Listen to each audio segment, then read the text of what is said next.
আসসালামু আলাইকুম প্রিয় দর্শক, অন্য মঞ্চের আলাপচারিতায় আপনাদের সকলকে আমন্ত্রণ জানাচ্ছি। সুপ্রিয় দর্শক শ্রোতা, আসসালামু আলাইকুম।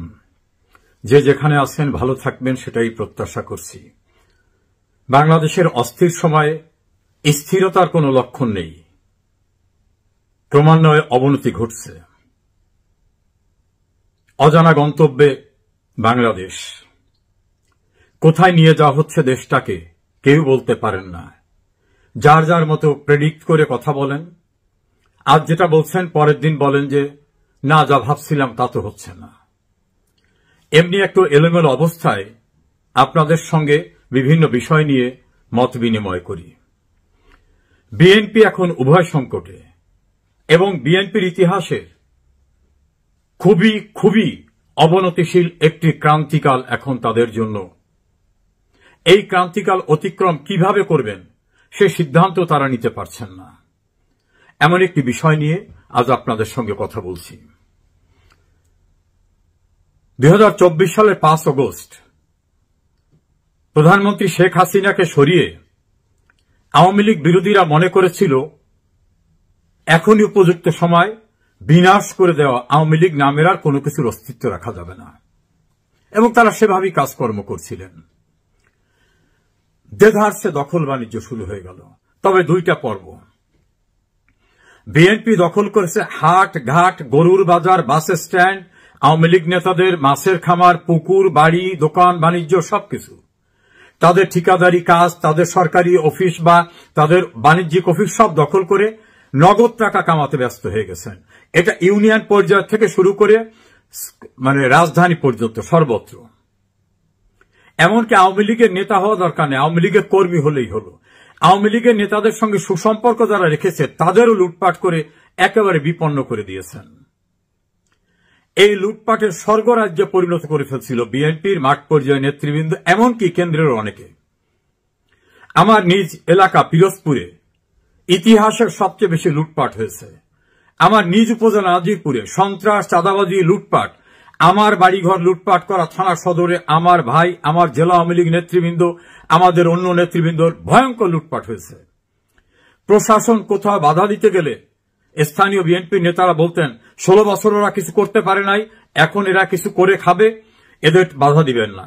একাধিক পুলিশ কর্মকর্তা বলেছে যে স্যার, আমরা ঠেকাতে গেলে বিএনপির নেতারা ফোন করে বলে না, ওরা যেটা করতেছে এটা অন্যায় না, 16 বছর এরা অত্যাচারের ভিতর ছিল, এখন এভাবে কিছু করে খাবে, এটা অবৈধ না। আর জামাতও দখল করেছে, দেধারসে বুদ্ধিমত্তা দিয়ে দখল করেছে। জামাত করেছে বড় বড় ব্যাংকগুলি দখল করে নিয়েছে, বিমা দখল করে নিয়েছে, বড় বড় কোম্পানি যেখানে জামাতের কোন সংস্রব ছিল দখল করে নিয়েছে। সচিবালয়ের সচিব, জেলা পর্যায়ে ডিসি, এসপি, বিভাগীয় পর্যায়ে ডিভিশনাল কমিশনার, রেঞ্জ ডিআইজি, পুলিশের ঊর্ধ্বতন কর্মকর্তা, সাংবিধানিক পদের বিভিন্ন প্রধান ব্যক্তি,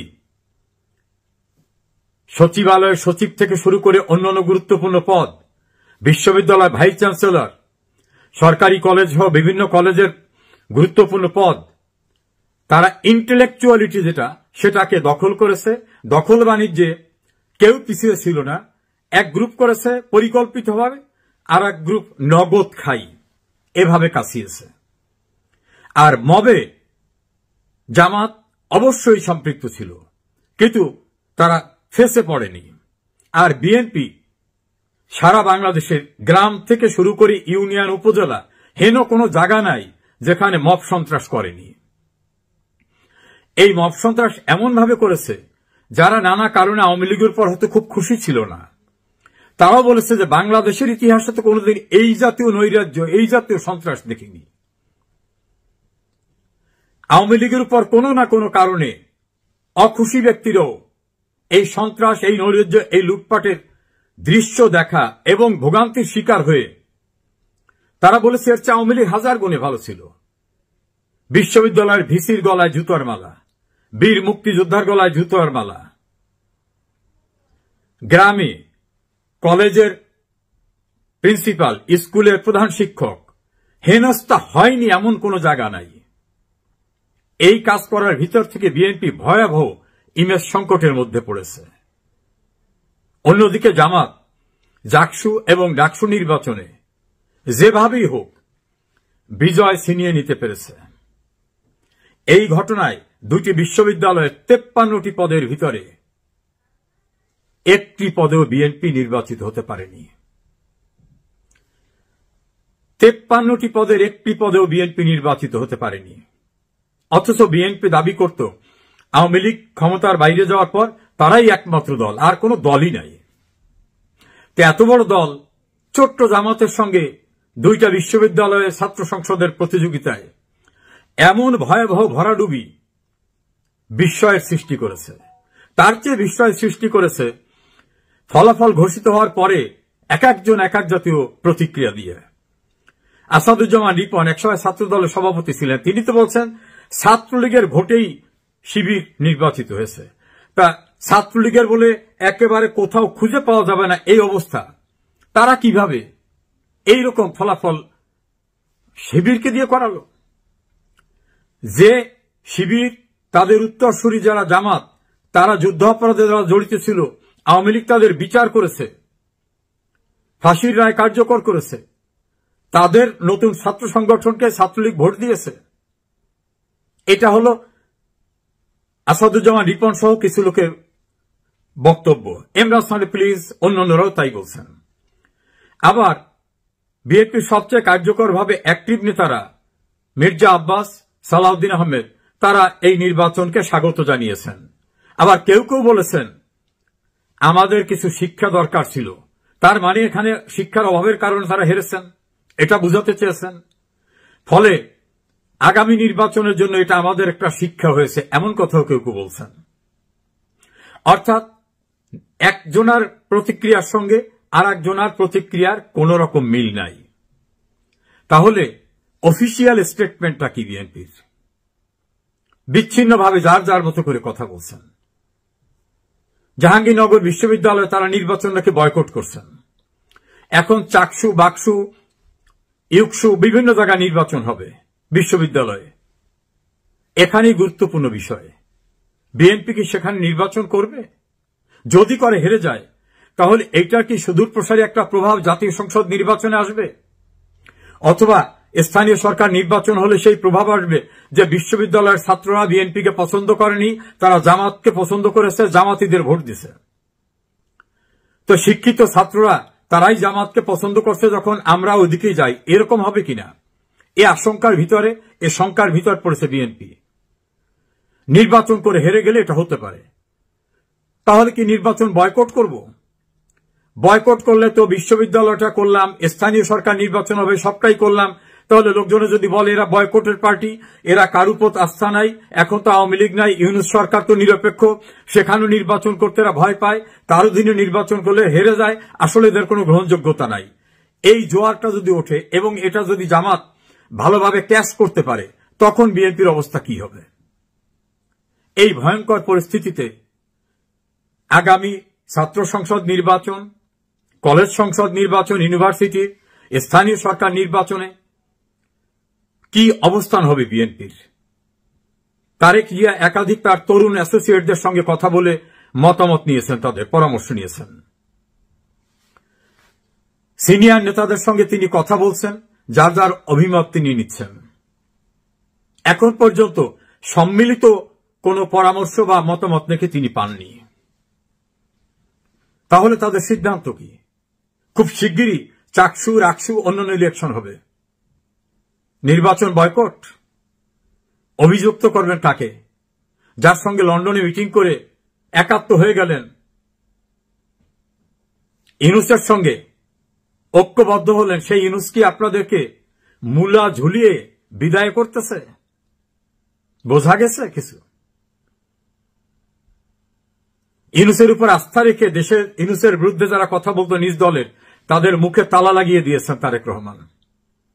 আর ইউনূসের প্রশাসন ইতিমধ্যে দুইটায় যে নির্বাচন দেখিয়েছে, তার স্বরাষ্ট্র উপদেষ্টা বলছেন জাতীয় সংসদ নির্বাচনে এই স্টাইল হবে, এটাই নাকি তার একটা মডেল। তাহলে এই মডেল হলে বিএনপির আর অস্তিত্ব থাকার সম্ভাবনা নাই, এটাই অনেকে মনে করেন। তাহলে বিএনপি যাবে কোথায়? তারেক রহমান 5 আগস্টের পরে একটা বক্তৃতায় বলছিলেন, আগামী নির্বাচন হবে অনেক কঠিন নির্বাচন। বিএনপি নেতা কর্মীরা বলছে ওটা ভাইয়ার বলার কথা, তাই বলছেন আমাদের সঙ্গে নির্বাচন করারই তো কেউ নাই, কোথাও লোকই নাই, প্রতিদ্বন্দ্বী নাই। আর একটা বক্তৃতায় তিনি নাকি বলছেন অদৃশ্য শক্তির সঙ্গে আমাদের কিন্তু লড়াই করতে হচ্ছে। তারা বলছে এগুলো তারেক রহমান কথার কথা বলতে হয়, সেই জন্য বলছেন। কিন্তু তারেক রহমানের ওই দুইটা বক্তব্য এখন বিএনপির সিনিয়র নেতারা বলতেছেন যে ওনাকে কিন্তু আমরা বলছিলাম, উনি সেটা উপলব্ধি করে বক্তব্য দিয়েছিলেন, লুটপাট করা কয়েক হাজার লোককে দল থেকে বহিষ্কারও করছিলেন। তারপরেও এই যে তৃষ্ণার্ত যারা লুটপাট পার্টি, তাদের ফেরানো যায়নি। এদের কারণে এখন এমন ইমেজ সংকট হয়েছে যে মানুষ আর বিএনপিতে আস্থা রাখতে চাচ্ছেন না। অন্যদিকে আওয়ামী লীগের মিছিল ক্রমান্বয়ে বাড়ছে। অপ্রতিরোধ্য গতিতে ঢাকা শহরে হাজার হাজার মানুষ মিছিলে বেরিয়ে আসছে। রাস্তাঘাটে, কলকারখানায়, গ্রামে, শহরে, নগরে, বন্দরে, গরিব, রিকশাওয়ালা যাকেই জিজ্ঞাসা করা হয়, আমরা সামাজিক যোগাযোগ মাধ্যমে দেখি, তারা বলে আওয়ামী লীগ ভালো ছিল, আওয়ামী লীগ যা করছে কেউ কোনদিন করে নেই, আওয়ামী লীগের সময় রিক্সা চালায় ভালো ছিলাম, শ্রমিক বলে আমি ভালো ছিলাম, রাস্তার পাশে যে ফল বিক্রি করে সেও আমি বলে আমি ভালো ছিলাম। তারা এখন আওয়ামী লীগকে চায়। আর বিএনপিকে তাদের দীর্ঘদিনের মিত্র জামাত একটা চূড়ান্ত লেসন দিয়ে দিয়েছে।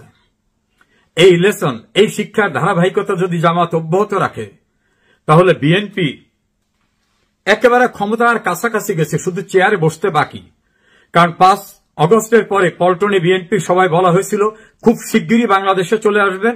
অনেক নেতা তো বক্তব্যের সময় বলছিলেন যে আজকে ভার্চুয়ালি যুক্ত হচ্ছেন আমাদের ভাবি প্রধানমন্ত্রী তারেক রহমান। প্রধানমন্ত্রী হয়ে গেছেন, শুধু দিয়ে বসতে বাকি। এখন তো কোনো মামলা নাই, কোনো কিছুই নেই, তারপর তিনি ফিরছেন না। সম্ভাব্য প্রধানমন্ত্রীর দল এমন হারা হারছেন এবং এমন সংকটে পড়েছেন, জিয়াউর রহমানের মৃত্যুর পরে এ জাতীয় ক্রান্তিকালে তারা পড়েছিল কিনা সেটা নিয়েও তাদের দলীয় নেতৃবৃন্দ বিভিন্ন রকম মত বিনিময় করছেন। আর একজন আর তো বলতেন যে আমরা জুলাই যোদ্ধা, এই দেশের সমস্ত মানুষ আমাদের উপর আস্থায় রেখেছে। ওই যে বৈষম্য বিরোধী ছাত্র আন্দোলন, তাদের ছাত্র সংগঠনের নাম বাকশাস, বাংলাদেশ গণতান্ত্রিক ছাত্র সংসদ। ভোটে নাকি তাদের কাছে কেউ টিকবেই না। তারাও লুটপাট করে, মব সন্ত্রাস করে, মানুষকে অপমান করে, বাচালের মতো কথা বলে, বেয়াদবের মতো আচরণ করে এমন জায়গায় পৌঁছেছেন যে নির্বাচনী ফলাফলে নিচের দিক থেকে তারা ফার্স্ট হয়েছে, নিচের দিক থেকে, অর্থাৎ একেবারে বটমে। দেশের বাইরে যেখানে যাচ্ছে, আমেরিকা, জাপান, ইংল্যান্ড যেখানে যাচ্ছে, সেখানে প্রচন্ড ক্ষুব্ধ মানুষের দ্বারা হেনস্থা হচ্ছেন, লাঞ্ছিত হচ্ছেন। এমনকি ইংল্যান্ডে আসার পরে তাদের নেতাকে ইউনুসকে দেখাই করেন না ইংল্যান্ডের প্রাইম মিনিস্টার। আর নাস্তে নাবুদ হচ্ছেন যেখানে যান। তাদের নেতারা ডগ স্কোয়াড, সোয়াত squad, RAB, police, BGB, army ছাড়া আর কোথাও বের হতে পারছেন না। জনপ্রিয়তা এমন বাড়ছে। এই যে ইচড় পাকা বেয়াদব শ্রেণী, এদেরকে মানুষ মনে করতেছে চরম অসভ্য, বেয়াদব, শিষ্টাচারহীন। অবশ্য তারা একটার কাজ ঠিকই করছেন। এই এত পরিশ্রম করছেন, কিছু কামাবেন না। শত শত কোটি টাকা বিভিন্ন গ্রুপ অফ কোম্পানিজের কাছ থেকে নিচ্ছেন, বিভিন্ন বড় ব্যবসায়ীদের কাছ থেকে নিচ্ছেন, আওয়ামী লীগের লোকদের কাছ থেকে নিচ্ছেন। আমার এলাকায় তো ইউনিয়ন পরিষদ না, উপজেলা না, একেবারে গ্রাম পর্যায়ে চাঁদাবাজি চলতেছে। দেদারসে পুলিশ কাউকে ধরতে গেলে বলা হয় না, ধরবেন না। ওরা 16 বছর এই অবস্থায় ছিল, 16 বছর যারা খেয়েছে তাদের যে সব বিষয় সম্পত্তি আছে তাদের ভাগ আছে। এমনকি একটা মিষ্টির দোকানদারকে 21 লক্ষ টাকা চাঁদা দিতে হয়েছে 3 কিস্তিতে। উপজেলা পর্যায়ে স্কুলের হেডমাস্টার হিন্দু, মুক্তিযোদ্ধা ভাতা তুলতে আসছে, অর্ধেকটা রেখে দেওয়া হয়। এই ভয়ঙ্কর পরিস্থিতি সারা বাংলাদেশ, শুধু আমার এলাকায় তা না। এই ভয়াবহ পরিস্থিতি যারা পৃষ্ঠপোষকতা দিয়েছেন তাদের সবাইকে তারেক রহমান খোঁজেন না, খুঁজে সম্ভব না। ইমেজ সংকট এমন জায়গায় নিয়ে গেছেন এখন উভয় সংকটে বিএনপি।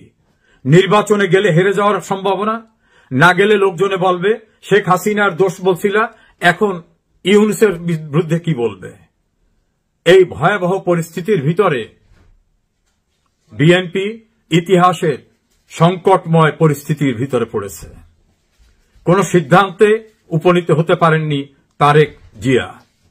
আর সিনিয়র নেতৃবৃন্দ যারা মনে করছেন যে আর একটা নির্বাচনী সময় পর্যন্ত তাদের শারীরিক সক্ষমতা থাকবে কিনা, তারা বলছেন অপরিপক্কদের নেতৃত্বে রাজনীতি এমন জায়গায় চলে গেল, নিশ্চিত বিজয়, নিশ্চিত ক্ষমতায় যাওয়ার পরিস্থিতির থেকে এখন যোজন যোজন দূরে। একজন গণমাধ্যম ব্যক্তিত্ব পরিষ্কারভাবে বললেন, এমন হতে পারে বিএনপিকে ক্ষমতায় তো দূরের কথা, বিরোধী দলেও পাওয়া যাবে কিনা সেটা মাইক্রোস্কোপ দিয়ে খুঁজে দেখতে হবে। কারণ গ্রামগঞ্জে পুলিশের শেল্টার না পেলে গণপিটুনির শিকার তারাও হতে পারে যে সকল কর্মকাণ্ড করেছে। দুই শ্রেণীর লুটপাটে এখন অতিষ্ঠ ব্যবসায়ীরা, সজ্জনরা, সুধীজনরা, ভিন্ন মতাবলম্বী রাজনৈতিক নেতাকর্মীরা।